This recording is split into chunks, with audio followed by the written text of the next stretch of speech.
నూతనంగా ఏర్పడిన కేంద్ర ప్రభుత్వంలో కేంద్ర మంత్రిగా పనిచేసే అవకాశం దక్కినందుకు చాలా ఆనందంగా ఉంది. మరి ఈ ఆనందానికి కారణమైనటువంటి ఎంతో మందికి నేను ధన్యవాదాలు తెలియజేసుకోవాల్సినటువంటి అవసరం ఉంది. అందులో ముఖ్యంగా ఈరోజు తలుచుకోవాల్సినటువంటి వ్యక్తి మా తండ్రి గారు స్వర్గీయ కింజరాపు ఎర్రన్నాయుడు గారు.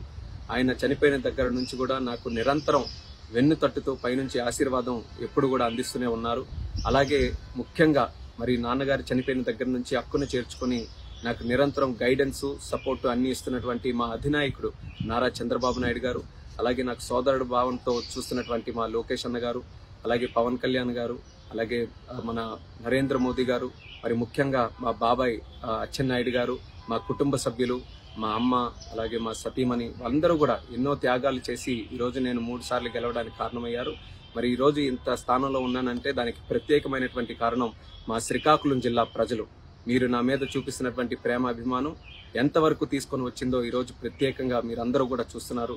దానికి మా శ్రీకాకుళం జిల్లా ప్రజలందరికీ కూడా శిరస్సు వంచి పాదాభివందనం తెలియజేసుకుంటున్నాను. అలాగే తెలుగు ప్రజలు, తెలుగుదేశం పార్టీ కార్యకర్తలు, జనసేన, భారతీయ జనతా పార్టీ కార్యకర్తలు అందరూ కూడా కలిసికట్టుగా మొన్న ఎన్నికల్లో పోటీ చేసి ఒక హిస్టారిక్ విక్టరీని, ల్యాండ్ స్లైడ్ విక్టరీని ఎన్డీఏ ప్రభుత్వానికి రాష్ట్రంలో, కేంద్రంలో ఇవ్వడం జరిగింది. దాని కారణంగానే ఈరోజు ఆంధ్రప్రదేశ్ రాష్ట్ర భవిష్యత్తు చాలా ఉజ్వలంగా ఈరోజు మనందరికీ కూడా కనిపిస్తుంది. అందులో పనిచేసే అవకాశం ఈరోజు చంద్రబాబు నాయుడు గారి నేతృత్వంలో, మోదీ గారి నేతృత్వంలో మాకు కలగడం అనేది మా అదృష్టంగా భావిస్తున్నాం. ఈ పదవి మా ఒక్కరిదే కాదు, ఆంధ్రప్రదేశ్ రాష్ట్ర ప్రజలదనేది మళ్ళీ గుర్తు చేస్తున్నాను. ఈ 5 సంవత్సరాలు కూడా తెలుగుదేశం పార్టీ మీ అందరికీ కూడా తెలిసిందే, గత 40 సంవత్సరాలుగా తెలుగు ప్రజలు ఎక్కడ ఉన్నా, ఏ కష్టాల్లో ఉన్నా వాళ్ళ కోసం మేము పనిచేస్తూ వచ్చాం. ఈ 5 సంవత్సరాలు కూడా మీకు ఇచ్చినటువంటి హామీలు, మేనిఫెస్టోలు, అలాగే మీకు ఇచ్చిన ఇన్సూరెన్సెస్ అన్ని కూడా ఫుల్ఫిల్ చేయడానికి రాష్ట్ర ప్రభుత్వం తరపున, కేంద్ర ప్రభుత్వం తరపున మా యొక్క సహాయ సహకారాలు అన్ని కూడా శక్తి వంచన లేకుండా పనిచేసి మీ అందరికీ కూడా న్యాయం చేయడానికి, మన రాష్ట్రాన్ని అభివృద్ధి చేయడానికి మేము అందరం కూడా కష్టపడతామని తెలియజేసుకుంటున్నాం. మరి ముఖ్యంగా ఆంధ్రప్రదేశ్ రాష్ట్రాన్ని మళ్ళీ అభివృద్ధి పటంలో నడిపి దేశంలోనే నెంబర్ 1 రాష్ట్రంగా మనం తయారు చేయాలి.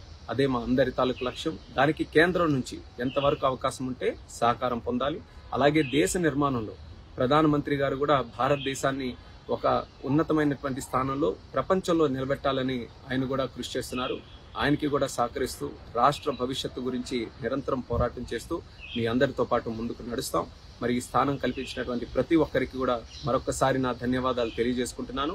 మీ అందరూ కూడా మీ తాలూకు అభిమానం, ఆప్యాయత, ఆశీస్సులు ఇలాగే కొనసాగించాలని కోరుకుంటూ మరొకసారి మీ అందరికీ కూడా నా తాలూకు ధన్యవాదాలు తెలియజేస్తూ సెలవు తీసుకుంటున్నాను.